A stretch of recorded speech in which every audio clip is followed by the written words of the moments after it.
بسم اللہ الرحمن الرحیم ایاک نعبد و ایاک نستعین۔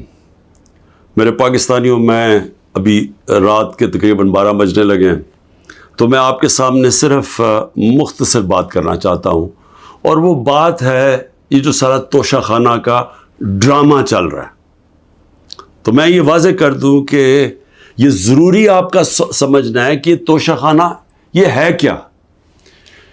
یہ توشہ خانہ 70 سال سے ایک ہی قانون بنا ہوا ہے توشہ خانہ کا، جو جس کو بھی تحفے ملتے ہیں 70 سال سے، چاہے prime minister, president, minister, army chief, وہ ساروں کا ایک ہی قانون ہے۔ اسی قانون کے مطابق جو بھی توشہ خانہ سے میں نے چیزیں لی، اس قانون کے مطابق چلا۔ اب یہ کیس جو توشہ خانہ کا چلنا شروع ہوا، یہ آپ کو سمجھنا چاہیے کہ اس کیس کے اوپر، یہ توشہ خانہ کیس کے اوپر میرے گھر کے اوپر حملہ ہوا۔ 4 دن پہلے پولیس پہنچ گئی کہ جی آپ نے وہ توشہ خانہ کا ایک میجسٹریٹ کے سامنے کیس سننے جانا ہے۔ 4 دن پہلے پولیس پہنچ گئی، اور یہاں پورا میرے گھر کے اوپر 26 گھنٹے اٹیک ہوا۔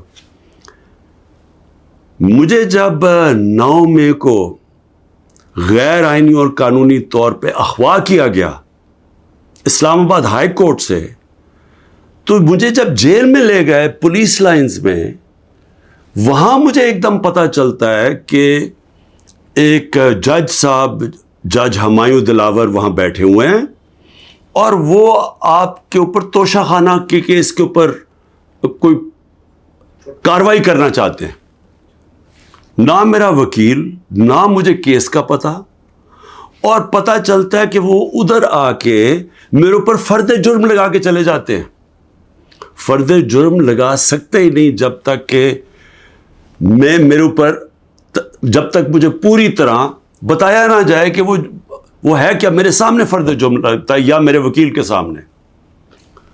جب ہمیں یہ پتہ چلا، اس سے اگلے دن ہم نے ریکیوزل کا کہا۔ ہم نے کہا جی ہمیں ان جج صاحب سے جس طرح انہوں نے کارروائی کی ہے، ہمیں کوئی انصاف کی توقع نہیں ہے۔ یہ 11 مئی کو ہم نے کیا۔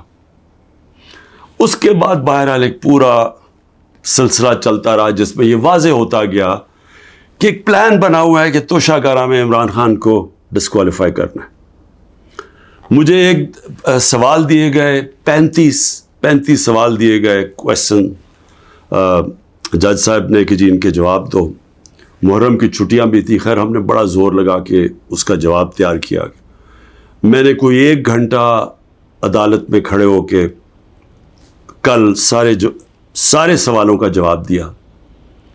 انہوں نے 2 کوئی گواہ رکھے ہوئے تھے، سرکاری گواہ۔ کوئی بھی ایسی چیز نہیں تھی جو میں نے 35 سوالوں میں جواب نہیں دیے، ایک ایک چیز کا جواب دیا۔ اور ایک جگہ جو یہ بات کدھر پھنس رہی تھی جی، کہ آپ نے جی یہاں توشہ خانہ نہیں لکھا، یعنی ہم نے سارے پیسے سب ڈکلیئرڈ تھے، جتنے توشہ خانہ کے پیسے تھے بینک میں ڈکلیئرڈ تھے، وہ سارے میرے الیکشن کمیشن کے سامنے ڈکلیئرڈ تھے، وہ میں جو FBR تھی اس کے سامنے ڈکلیئرڈ تھی، ویلتھ ٹیکس میں ڈکلیئرڈ تھا، سب کچھ ڈکلیئرڈ ہے۔ ایک جگہ پہ کہتے جی یہ پیسہ تو ہے، لیکن یہاں اس کے اوپر توشہ خانہ نہیں لکھا۔ اب یہ میرے اکاؤنٹنٹ نے بھرا ہوا تھا، 40 سال سے میری وہی اکاؤنٹنگ فرم ہے۔ تو میں نے اپنے گواہ میں لکھا کہ یہ اکاؤنٹنٹ کا کام ہے آ کے آپ کو ایکسپلین کرے، پیسے تو ہیں کہ جی اس نے توشہ خانہ پیسے کے آگے لکھا یا نہیں لکھا۔ حالانکہ وہ اکاؤنٹنٹ کلیئر ہے کہ قانونی طور پہ اس نے ٹھیک کیا، اب وہ اکاؤنٹنٹ نے آنا تھا۔ آج پتہ چلتا ہے جج صاحب کہتے ہیں جی 1 گھنٹے میں گواہ کو پروڈیوس کرو۔ گواہ راستے میں ہوتا ہے، کہتے اب ہم نے کینسل کر دیا، اب کوئی گواہ آپ سامنے نہیں لا سکتے۔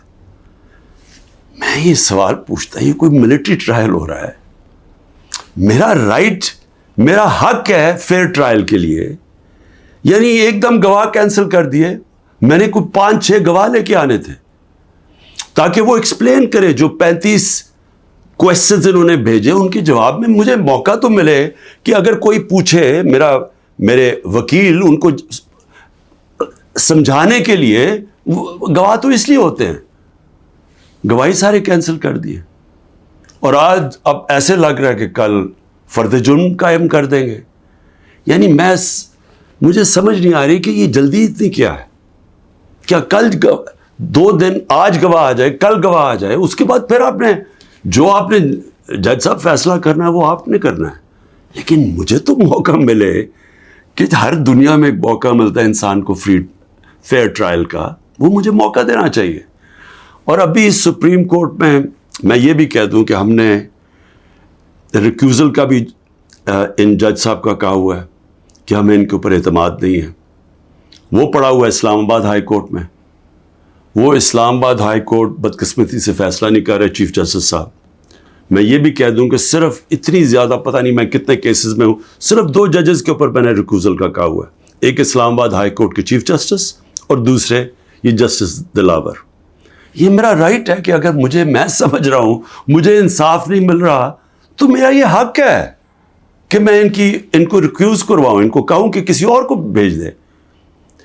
اب وہاں بھی فیصلہ نہیں ہو رہا اسلام آباد ہائی کورٹ میں. ہم سپریم کورٹ میں گئے ہیں, سپریم کورٹ کہہ رہے ہیں کہ اسلام آباد ہائی کورٹ فیصلہ کرو, اور سپریم کورٹ نے کہا کہ تب تک انہوں نے جسٹس دلاور نے فیصلہ نہیں کرنا جب تک کہ یہ اس کے اوپر فیصلہ نہیں ہوتا ٹرانسفر پہ. لیکن مجھے لگ رہا ہے کہ کل انہوں نے فیصلہ کر دینا ہے, اس لیے میں رات کو لیٹ آپ کے سامنے آ رہا ہوں. میں آخر میں ایک اور بات کہتا چلوں کہ فیس بک پہ 2014 میں جسٹس دلاور نے اپنی فیس بک پہ میرے اوپر ایسے ریمارکس دیے ہوئے ہیں جس سے لگتا ہے کہ وہ مجھے انصاف نہیں دے سکتے. یعنی ان کی ایک پرسنل ڈسلائک اس میں سامنے آ رہی ہے. ہم نے یہ چیف جسٹس صاحب اسلام آباد والوں کو کہا کہ دیکھیں یہ پریجوڈسڈ ہے. انہوں نے جا کے ایف آئی او کو کہا کہ بتاؤ کہ جناب یہ ٹھیک ہے یا نہیں, یہ جو فیس بک پہ ان کی پوسٹ تھی. ایف آئی اے نے وہ چیک کر کے کہ کیونکہ وہ ڈیلیٹ کر چکے تھے پوسٹ, انہوں نے واپس کہا دی وہاں تو پوسٹ ہی نہیں ہے. دیکھیں بڑا آسان کام ہے. اگر آپ اس ملک پہ انصاف چاہتے ہیں, میں چیف جسٹس صاحب اسلام آباد آپ کو بھی کہتا ہوں اور ایف آئی اے آپ کو بھی کہتا ہوں, ایک فیس بک کو ایک صرف لیٹر جانا چاہیے آپ سے, ایک ای میل کریں کہ یہ کیس ہو رہا ہے, 90 دن تک ان کے پاس ریکارڈ ہوتا ہے. اگر آپ ڈیلیٹ بھی کر دیں کوئی پوسٹ تو 90 دن تک فیس بک کے پاس اس کا ریکارڈ ہے. صرف ایک ای میل کی ضرورت ہے, پتہ چلوا لیں کہ کیا انہوں نے جو واقعی انہوں نے پوسٹ کی تھی یا انہوں نے نہیں کی تھی. آدھے گھنٹے میں سارا اس کا پتہ چل جائے گا کہ کیا جسٹس دلاور نے واقعی وہ میرے اوپر جو بڑی ان کا مائنڈ شو کرتا ہے کہ وہ شاید میرے سے انصاف نہ کر سکیں, وہ پوسٹ میں ریفلیکٹڈ ہے. پتہ چل جائے گا کہ ہے یا نہیں ہے. تو ہم صرف میں یہاں بیٹھا ہوا ہوں, 200 کیسز ہونے لگے ہیں, ایک فیس کرنے کے لیے تیار ہوں, فیس کر رہا ہوں. پچھلے 2 مہینے میں 350 عدالت میں کیسز کے اندر میری پیشی ہو چکی ہے. 350, یہ بھی ریکارڈ ہے. میں آگے بھی تیار بیٹھا ہوں, لیکن صرف یہ چاہتا ہوں کہ انصاف ملے. اور انصاف ملنا کوئی مشکل کام نہیں ہے. اگر صرف مجھے یہ موقع دیا جائے کہ اگر میں یہ سمجھتا ہوں کہ کوئی جج میرے سے انصاف نہیں کر رہا تو یہ میرا حق ہے کہنا کہ جی ٹرانسفر کر دیں کیس کسی اور جج کو. تو میں ابھی بھی امید رکھتا ہوں کہ کل فیصلہ کرنے سے پہلے اسلام آباد ہائی کورٹ اور سپریم کورٹ میری بات سنیں گے تاکہ مجھے فیئر ٹرائل مل سکے. شکریہ.